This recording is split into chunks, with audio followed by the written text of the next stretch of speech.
Money यानी कि पैसा, wealth, health, relationship, success and prosperity, ये सारी चीजों के लिए हमारा घर या हमारा बंगलो, घर अगर कोई सोसाइटी में है, बंगलो अगर हमारा प्राइवेट है, तो वो जो जगह पे कंस्ट्रक्टेड है, वो कंस्ट्रक्शन, जमीन का जो टुकड़ा है, वो प्लॉट कौन से शेप का होना चाहिए ताकि हमें ये सारी चीजें प्राप्त हो सके, ये तो आपने पिछले वीडियो में यानी कि ये वीडियो के पार्ट 1 के अंदर आपने देख ही लिया होगा।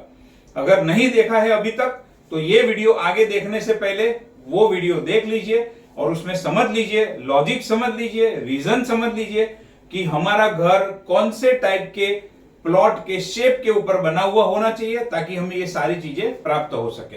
अब आज मैं ऐसी 10 इंपॉर्टेंट बातें बताऊंगा प्लॉट को लेकर ही, प्लॉट के रिलेटेड ही, जो मैंने पिछले वीडियो में कमिट किया था कि आज हम शेप की बात करेंगे और नेक्स्ट वीडियो के अंदर मैं ऐसे 10 पॉइंट के बारे में बताऊंगा जो लोगों के मन में अक्सर डाउट होते हैं, अक्सर वो क्वेरी होती है। और जब भी कोई नया घर लो, चाहे बंगलो बनाओ, चाहे कोई सोसाइटी में घर लो, तो उसके पहले प्लॉट के रिलेटेड, प्लॉट के विद रिस्पेक्ट टू ये सारे पॉइंट आपको चेक करना बहुत जरूरी है। तो आपको डेफिनेटली बहुत तरक्की मिलेगी, बहुत आप आगे बढ़ोगे। तो चलिए बात करते हैं वो 10 पॉइंट की। सबसे पहला, जो शेप प्लॉट के लिए ऑस्पिशियस है, लगभग वही शेप मैंने यहां पर ड्रॉ किया है। कौन सा ऑस्पिशियस है पहले वीडियो से पता चलेगा। अब बात करते हैं आज के वीडियो की। तो ये यहां पर मैंने ड्रॉ कर दिया है। अब ऐसा हमने एग्जाम्पल के लिए यहां पर मैंने लिया है, ये उत्तर दिशा है और ये साउथ यानी कि दक्षिण दिशा है।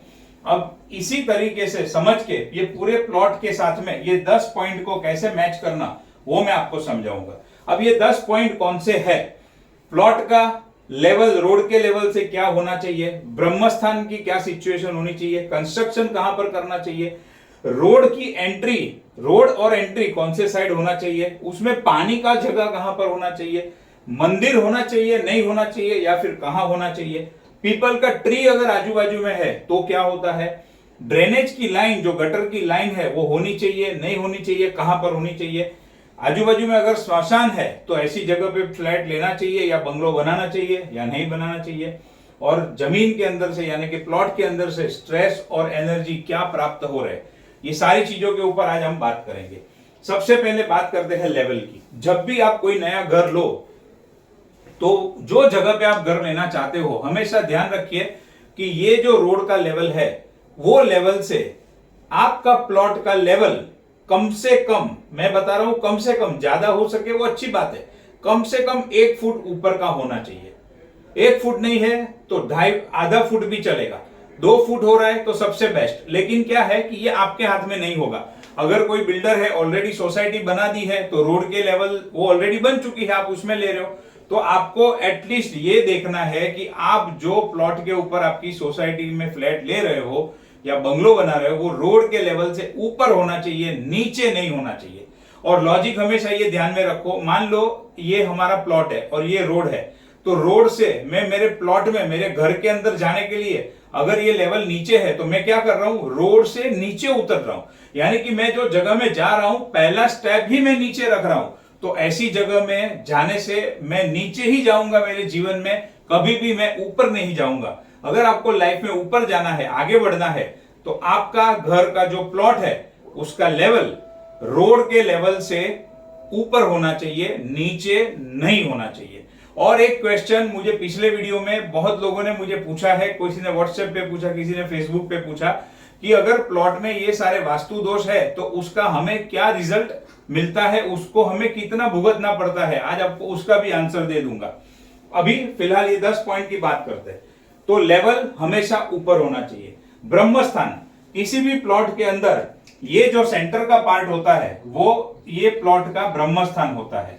तो ये जो ब्रह्मस्थान है, आपको कंस्ट्रक्शन ऐसे करना है कि ये ब्रह्मस्थान हमेशा खाली रहना चाहिए। मतलब आप कंस्ट्रक्शन यहाँ पे कहीं पर भी कर सकते हो, लेकिन ये जो सेंटर का पार्ट है वहां पर कोई भी कंस्ट्रक्शन नहीं होना चाहिए, वहां पर कोई पानी का स्टोरेज नहीं होना चाहिए, स्विमिंग पूल नहीं होना चाहिए, खड्डा नहीं होना चाहिए। इसको एग्जैक्टली प्लॉट के लेवल से मैच करना है, मैच होना ही चाहिए, और ये पूरा खाली होना चाहिए। अब तीसरा पॉइंट, कंस्ट्रक्शन।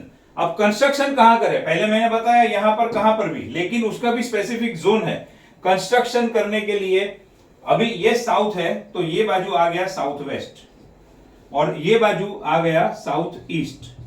तो कंस्ट्रक्शन हमेशा साउथ वेस्ट जोन के अंदर ही आपको करना है। सबसे पहला प्रायोरिटी साउथ वेस्ट को देना है, दूसरे नंबर में आप साउथ साइड कंस्ट्रक्शन कर सकते हो और तीसरे नंबर में ये वेस्ट साइड कंस्ट्रक्शन कर सकते हो। यानी कि कंस्ट्रक्शन जो है वो साउथ वेस्ट, साउथ या फिर वेस्ट साइड में, लेकिन सबसे पहली शुरुआत साउथ वेस्ट से होनी चाहिए। तो यहां से कंस्ट्रक्शन करके यहां जाएंगे और फिर बाद में यहां जाएंगे, इस तरीके से होना चाहिए। ये शास्त्रों के हिसाब से है और शास्त्र में जो बात कही गई है उसे फॉलो नहीं करते हैं तो आप देख ही रहे हो लोग आज कितना उसका रिजल्ट भुगत रहे हैं। लोग दुखी है, लोग परेशान है, दिन ब दिन लोग दुखी होते जा रहे हैं, परेशानी होते जा रहे हैं, क्योंकि शास्त्रों को समझा नहीं है।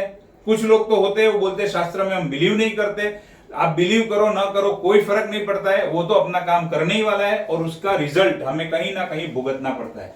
बहुत सारे बिल्डर्स ऐसे हैं, ये इसमें से कोई भी चीजों का वो ध्यान नहीं रखते, उनका भी प्रोजेक्ट अटकता है और अल्टीमेटली वहां पर बाद में जो रहने आते हैं उनको भी दिक्कतें, तकलीफ और प्रॉब्लम ही होते हैं। तो ये सारी चीजों फॉलो करने से मैंने जो पहले 5 चीज बताई वो अवश्य प्राप्त होगी।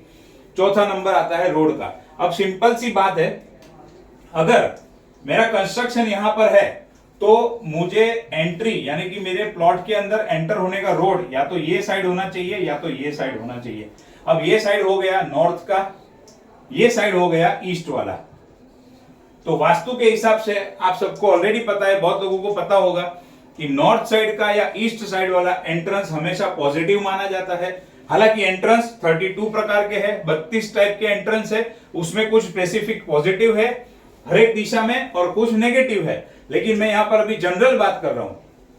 तो यहां पर अगर आपका प्लॉट का एंट्रेंस यानी कि रोड नॉर्थ साइड होगा और ईस्ट साइड होगा तो ये सबसे ऑस्पिशियस है। अब देखो हमारे शास्त्रों में कितना डिटेल में परफेक्टली कहा गया है कि अगर कंस्ट्रक्शन यहां पे होगा तो ऑब्वियसली रोड ये साइड आएगा तो ही तो व्यक्ति प्रॉपर आएगा जाएगा, या इनडायरेक्टली मतलब अदर वर्ड्स में रोड यहां पर है तो यहां पर कंस्ट्रक्शन का सवाल ही नहीं आता है, कंस्ट्रक्शन यहां करना पड़ेगा। जब मुझे कंस्ट्रक्शन करना ही है, प्लॉट लेना ही है, घर लेना ही है, मेरे सपनों का घर जो मैं बार बार नहीं ले सकता हूं, मैक्सिमम लोग बार बार नहीं ले सकते, 90 से 95% लोग लाइफ में 1 या 2 बार ले पाते हैं, ये भी मैं ज्यादा बोल रहा हूं। बहुत लोग तो ऐसे हैं जिनकी पूरी जिंदगी भाड़े के ऊपर रहने में ही चली जाती है। अगर मुझे खुद का एक सपनों का घर लेना है लाइफ में 1 बार या 2 बार, तो मैं क्यों शास्त्रों को फॉलो ना करूं, मैं क्यों उसके हिसाब से ना चलूं ताकि वो घर में मुझे हेल्थ वेल्थ सब कुछ मिले और मैं जीवन में आगे बढ़ूं। तो ऑटोमेटिक यहां पर अगर आपका एंट्री है नॉर्थ साइड या ईस्ट साइड तो ये साउथ वेस्ट साइड में आप कंस्ट्रक्शन आराम से कर सकते हो। तो ये एक और पॉइंट हो गया। अब आता है वाटर रिसोर्सेज। वाटर यानी कि पानी हमेशा नॉर्थ ईस्ट का जो डायरेक्शन है, नॉर्थ ईस्ट के डायरेक्शन में हमेशा, यानी कि ये प्लॉट का जो नॉर्थ ईस्ट का डायरेक्शन है तो ऑलमोस्ट आप समझिए यहां पर ये नॉर्थ ईस्ट के डायरेक्शन में या तो वहां पर आप बोरवेल बना सकते हो या एक बहुत बड़ा कुआं बना सकते हो, आप स्विमिंग पूल यहां पर बना सकते हो या फिर अंडरग्राउंड वाटर टैंक जिसकी सबको जरूरत पड़ती है तो वो अंडरग्राउंड वाटर टैंक भी आप ये नॉर्थ ईस्ट दिशा में बना सकते हो और यहां पर ही बनानी चाहिए। यहां पर बनाने से आपके 50 to 60% प्रॉब्लम तो ऐसे ही सॉल्व हो जाएंगे और ये प्लॉट ऑटोमेटिकली पॉजिटिव हो जाएगा। जो मैं लास्ट में स्ट्रेस और एनर्जी की बात करने वाला हूं उसी से संबंधित ये पॉइंट है। अगर ये यहां पर आपने क्रिएट कर दिया तो कितना भी स्ट्रेस होने दो, कितनी भी एनर्जी, नेगेटिव एनर्जी होने दो, ये यहां पर क्रिएट करने से 50 to 60% वो काम आपका सॉल्व हो जाता है और यहां पर कंस्ट्रक्शन करने से बाकी का काम भी पूरा हो जाता है। तो ये चीज हमेशा ध्यान में रखनी है। अब आते हैं टेम्पल। प्लॉट के आजू बाजू में यानी कि हमारा घर या बंगलो जहां पर भी है, जो टुकड़े के जमीन के टुकड़े के ऊपर है, वहां पर आजू बाजू में कहीं पर भी टेम्पल नहीं होना चाहिए। अब टेम्पल क्यों नहीं होना चाहिए उसका एक अलग सब्जेक्ट है, वो डिटेल में बताने जाऊंगा तो वीडियो लंबा हो जाएगा, टाइम थोड़ा शॉर्ट है। लेकिन इतना समझ लीजिए कि आजू बाजू में कहीं पर भी एकदम क्लोजली कोई भी मंदिर नहीं होना चाहिए।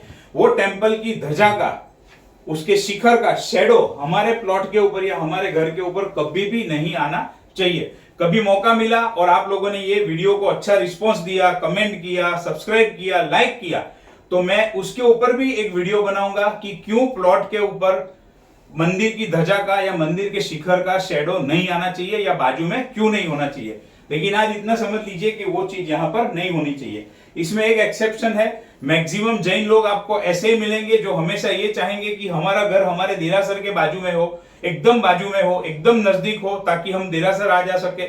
उसका भी कुछ रीजन है, उसका भी कुछ लॉजिक है। तो ये सारी चीजों को कवर करते हुए एक वीडियो डेफिनेटली बनाऊंगा, अगर आपने ये वीडियो को अच्छा रिस्पॉन्स दिया तो टेम्पल की बात हो गई। अब पीपल का ट्री, ये one of the most negative point, अगर हमारे प्लॉट के आजू बाजू में कहीं पर भी ये पीपल का ट्री है तो इसको एक बहुत ही नेगेटिव पॉइंट माना जाता है। ऐसे प्लॉट के आजू बाजू में घर नहीं लेना चाहिए, ऐसे प्लॉट पे घर नहीं लेना चाहिए, बंगलो नहीं बनाना चाहिए। पीपल के ट्री का संबंध राहु के साथ में है। राहु हॉन्टेड प्लेस को इंडिकेट करता है। जहां पर भी राहु का कनेक्शन आता है तो वो जगह हॉन्टेड हो सकती है। वैसी जगह में जगह लेने से आपके साथ चीटिंग हो सकती है, आपको किसी ना किसी प्रकार का अननोन प्रकार का या सडन अचानक से कोई भी चीज का डर लगा रहेगा, इनसिक्योरिटी होगी, काफी सारी नेगेटिविटी वो प्लॉट के ऊपर क्रिएट हो जाती है। और पीपल का पेड़ अगर बहुत पुराना है तो उसकी जो जड़ें है वो भी काफी अंदर तक फैली होती है, कभी कभी प्लॉट के नीचे वो आ जाती है। तो ऐसे में ये ध्यान रखिए कि कभी भी पीपल का ट्री प्लॉट के आजू बाजू में नहीं होना चाहिए। ड्रेनेज लाइन, जहां से गंदा पानी जाता है, चाहे वो बिल्डिंग के सोसाइटी वालों का हो या फिर कोई आजू बाजू की लाइन का हो, ड्रेनेज लाइन एटलीस्ट हमारे प्लॉट के अंदर तो नहीं आनी चाहिए। अगर आ रही है तो उसकी रेमेडीज किस तरीके से करनी, ये ऊपर मैंने जितने भी पॉइंट बताए वो सारी चीज की रेमेडीज हमारे पास है। रेमेडीज कर सकते हैं। आपको पैसा खर्च करने की यानी कि पैसा इन्वेस्ट करने की तैयारी रखनी होगी। अगर सुख, शांति, संपत्ति, वैभव, रिलेशनशिप सब कुछ चाहिए तो रेमेडीज हमारे पास सब चीजों की है। लेकिन नेचुरली क्या पॉजिटिव है, नेचुरली क्या होना चाहिए, उसकी हम बात कर रहे हैं। तो ड्रेनेज की लाइन हमारे प्लॉट में से कहीं पर भी पास नहीं होनी चाहिए। आजू बाजू में है तो उसकी रेमेडीज डेफिनेटली कर लेनी चाहिए। अदरवाइज मैंने इतने एक्सपीरियंस में देखा है, ये ड्रेनेज की लाइन सबसे ज्यादा हेल्थ इश्यू क्रिएट करती है वो प्लॉट के ऊपर रहने वाले लोगों में। स्मशान, आजू बाजू में कहीं पर भी स्मशान भी नहीं होना चाहिए। अब वो क्यों नहीं होना चाहिए उसके ऊपर भी एक डिटेल में वीडियो बन सकता है। और आप ये भी कह सकते हो कि जैसे आज मुंबई जैसे कोई बड़े शहर के अंदर स्मशान के आजू बाजू में इतने सारे फ्लैट होते ही है, इतनी सारी सोसाइटी होती है, लोग रहते हैं, लोग करते हैं। तो यहां पर फिर से एक बात बता दूं कि हमेशा सिर्फ वास्तु अकेला काम नहीं करता है। वास्तु के साथ में हमारी कुंडली के अंदर जो दशा चल रही है वो दशा वो हमेशा रोल प्ले करती है, उसका हमेशा काम रहता है। तो अगर ऐसी कोई सिचुएशन में आपको प्लॉट लेना है स्मशान के आजू बाजू या ऐसा कुछ घर लेना है तो डेफिनेटली वो लेने से पहले एक बार किसी अच्छे एस्ट्रोलॉजर को डेफिनेटली कंसल्ट कीजिए और उसी के बाद में आपका आगे का डिसीजन लीजिए। लेकिन नॉर्मल वास्तु के रूल के हिसाब से आजू बाजू में स्मशान नहीं होना चाहिए। स्ट्रेस एंड एनर्जी, काफी टाइम ऐसा होता है ये प्लॉट के अंदर से यानी कि जमीन के अंदर से एक जियोपैथी स्ट्रेस नाम का एक स्ट्रेस बाहर आता है। प्लॉट के ऊपर काफी नेगेटिव एनर्जी होती है। मैं देखता हूं अक्सर लोग दिशाओं को बहुत इंपॉर्टेंस देते हैं, चाहे वो क्लाइंट हो यानी कि कोई ऑर्डिनरी इंसान हो या फिर वो वास्तु कंसल्टेंट खुद ही क्यों ना हो।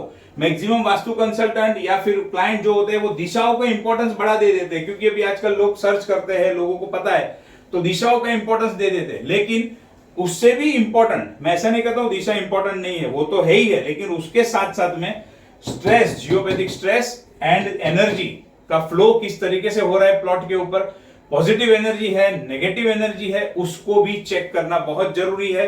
उसके साथ और दिशाओं के प्रॉपर संतुलन के साथ, यानी कि दिशा, वास्तु में 5 एलिमेंट इंपॉर्टेंट होते हैं। 5 एलिमेंट, 16 दिशाएं, 45 वास्तु के देवता, स्ट्रेस एंड एनर्जी, ये सारी चीजों का अगर परफेक्ट कॉम्बिनेशन किया जाए, परफेक्ट संतुलन किया जाए तो ही हमें हमारी ये सारी चीजें एक्सपेक्टेड जो है मैंने बताई आपको, हेल्थ, वेल्थ, धन, संपत्ति, वैभव, रिलेशनशिप, सब कुछ हमको मिल सकता है। ऐसी कोई चीज नहीं है जो हमें नहीं मिल सकती है। इसकी रेमेडीज कैसे करना, क्या करना, उसके बारे में भी कभी मौका मिला तो एक डिटेल में वीडियो बनाऊंगा। ये वीडियो में आपका रिस्पॉन्स देख के आगे के वीडियो में डिसाइड करूंगा। Thank you so much.